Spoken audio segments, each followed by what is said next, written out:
नमस्कार, मैं राहुल शर्मा। आप देख रहे हैं SPN न्यूज। स्वागत है आपका हमारे इस खास प्रोग्राम में। प्रोग्राम की शुरुआत यहाँ पर हम कर रहे हैं राहुल गांधी से। दरअसल मौजूदा समय के अंदर कांग्रेस पार्टी की पूर्व अध्यक्ष राहुल गांधी जिस तरह से सरकार पर निशाना साध रहे हैं, जिस तरह से आंकड़ों के जरिए सरकार को घेरने की कोशिश कर रहे हैं, और उन्होंने ये भी बताया कि देश में मरने वालों की जो संख्या है, कोरोना से जिन लोगों की मौत हुई है उनकी जो संख्या है और जो सरकार संख्या बता रही है उसमें बहुत ज्यादा अंतर है। दरअसल राहुल गांधी ने बीते दिनों पहले एक रिपोर्ट दिखाई। रिपोर्ट में उन्होंने दावा किया, उन्होंने रिपोर्ट में बताया कि किस तरह से देखा गया कि देश में सरकार ने जो बताया मरने वालों का आंकड़ा वो कम से कम 2 से 3 लाख का बताया। लेकिन सबसे बड़ी बात है न्यूयॉर्क टाइम्स की। अगर मैं बात करता हूँ, न्यूयॉर्क टाइम्स का हवाला देते हुए राहुल गांधी ने उस जो अखबार का एक कट है उसको लिया और उसे सोशल मीडिया पर दिखाया, यानी ट्वीट किया, और उन्होंने ये बताया दरअसल देश में मरने वालों का आंकड़ा 2 से 3 लाख नहीं बल्कि 40 से 45 लाख है। जी हाँ, ये कहना था राहुल गांधी का। और आपको बता दूं, राहुल गांधी आंकड़ों के जरिए सरकार को जिस तरह से घेर रहे हैं, जिस तरह से सरकार का सच बता रहे हैं, ये बात सत्ता पक्ष को पसंद नहीं आ रही। इस पर अब प्रकाश जावड़ेकर ने राहुल गांधी को घेर लिया। दरअसल प्रकाश जावड़ेकर क्या कहते हैं? प्रकाश जावड़ेकर ने राहुल गांधी को घेरते हुए कहा कि राहुल गांधी मौजूदा समय के अंदर वैक्सीन को झूठा बताते हैं, जिस तरह से सरकार के काम में वो बाधा डाल रहे हैं और जिस तरह से झूठ बताने की कोशिश कर रहे हैं, इससे साफ पता चल रहा है कि विपक्ष की नीयत किस तरह की है। वैसे आपको बता दें कि मौजूदा समय के अंदर जिस तरह से देखने को मिल रहा है, स्थितियां कुछ इस तरह की हैं कि सरकार का सच जैसे जैसे जनता के सामने आ रहा है, जिस तरह से देश की जनता को सरकार का सच पता चल रहा है, ठीक उसी तरह स्थितियां जो हैं वो बहुत ज्यादा अलग होती नजर आ रही है। चलिए, मैं एक रिपोर्ट की बात कर रहा था, एक रिपोर्ट आपको दिखाता हूँ क्या कुछ कहा प्रकाश जावड़ेकर ने और किस तरह से राहुल गांधी पर निशाना साधा। देखिए ये खास।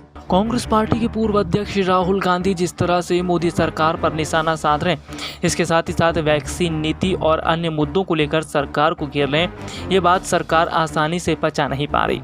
जी हां, आपको बता दें, मौजूदा समय के अंदर सरकार का सच जब सामने आ गया है तो सरकार को इस बात का डर लग रहा है कि आगामी समय के चुनाव में उन्हें बड़ा झटका न लग जाए।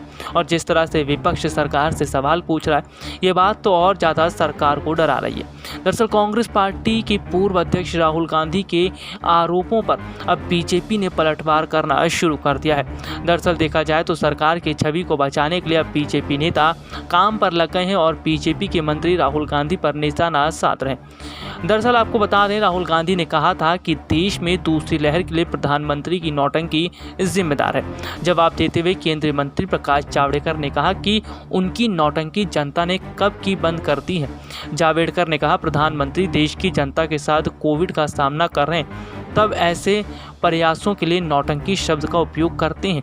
ये देश और जनता का अपमान है। हम उनकी नौटंकी ऐसे शब्दों का इस्तेमाल नहीं करेंगे क्योंकि उनकी नौटंकी जनता ने सब पूरी तरह से बंद कर दी है।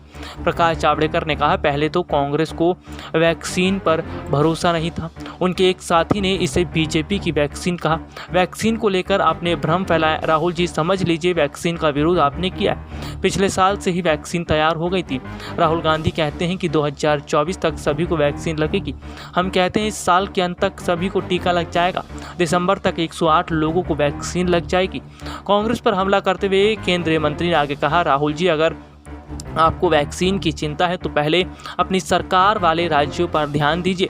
राजस्थान में आए दिन जिस तरह की स्थितियां देखने को मिल रही हैं वो बहुत ज़्यादा डरावने वाली हैं। वैसे आपको बता दें कि इस वक्त देखने को मिल रहा है कि सत्ता पक्ष और विपक्षी पार्टियां जिस तरह से लड़ती आपस में नज़र आ रही हैं। अगर कहा जाए तो विपक्षी पार्टियां जिस तरह से सरकार का सच देश की जनता को बता रही हैं, यही बात सरकार को हजम नहीं हो रही। देखा जाए तो जिस तरह से आंकड़ों के साथ राहुल गांधी ने भी सरकार को पूरी तरह से घेरने की कोशिश की, इसके साथ ही साथ कांग्रेस के नेता भी सरकार को घेरते नजर आ रहे हैं। आपको बता दें कि इस वक्त देखने को मिल रहा है कि विपक्षी पार्टियां जिस तरह से सरकार से सवाल पूछती हुई नजर आ रही हैं, ठीक उसी तरह से देश की जनता भी सरकार से सवाल पूछ रही है। यानी कि इस वक्त विपक्ष और जनता मिलकर सरकार से सवाल तो पूछ रही है, लेकिन सरकार के पास किसी भी सवाल का जवाब नहीं है।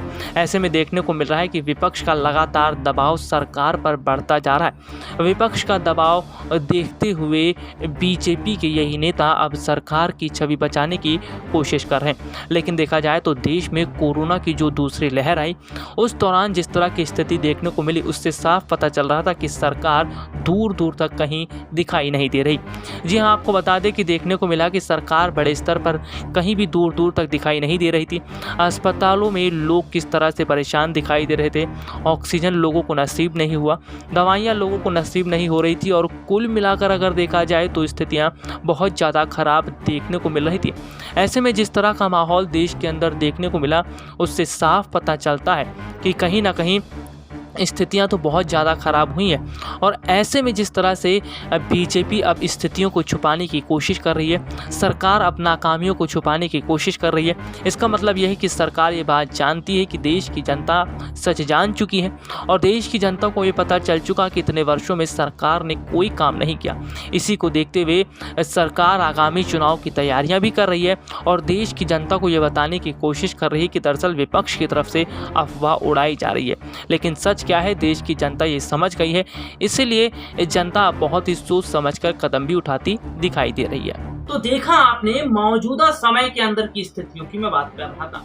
मौजूदा समय की स्थितियां जो है वो ये है कि कोरोना की दूसरी लहर फिलहाल पूरी तरह से थमी नहीं है। जी हाँ, ये कहा जाए कि जो स्थिति है वो थोड़ी संभली है, लेकिन मौतों का आंकड़ा दिन ब दिन बढ़ता जा रहा है। इसके साथ ही मैं यहाँ पर बात का एक है वो जिक्र ये करना चाहूंगा कि कोरोना की तीसरी लहर कहीं कहीं राज्यों में देखने को मिल रही है। जैसा कि विशेषज्ञों ने कहा था कि तीसरी लहर के आने से इसका सबसे ज्यादा प्रभाव बच्चों पर पड़ेगा। मैं राजस्थान चलना चाहूंगा। राजस्थान में तीसरी लहर का प्रभाव देखने को मिला है बच्चों के ऊपर। बड़ी संख्या में बच्चे बीमार पड़ रहे हैं। मध्य प्रदेश में भी यही हालात है। हालांकि सरकारें इस बात को मना कर रही हैं। सरकारों के मना करने से क्या होता है, स्थितियां जो है वो खुद ब खुद सामने आकर बता रही हैं, जो हालात है वो बता रहे हैं। तो साफ पता चल रहा है कि वाकई में किस तरह से सरकार झूठ बोलने की कोशिश कर रही है। यानी कि तीसरी लहर आ चुकी है और इसे फैलने में, यानी कि अन्य राज्यों तक पहुंचने में ज्यादा समय नहीं लगेगा। बात वैक्सीन की करते हैं। देश के बहुत सारे राज्यों को तो वैक्सीन ही नहीं मिली। जब सरकार दूसरी लहर पर पूरी तरह से तैयार ही नहीं है, पूरी स्थिति संभाल नहीं पा रही है, तीसरी लहर भी आ गई, तो सोचिए देश की स्थिति क्या होगी। और सरकार का जब सच बताया जा रहा है विपक्ष पार्टी की तरफ से, तो सरकार तिल मिला रही है।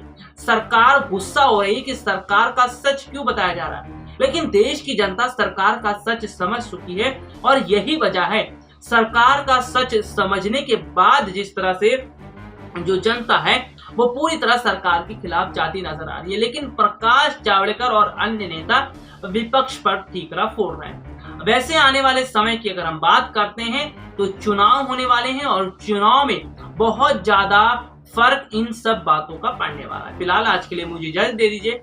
नमस्कार।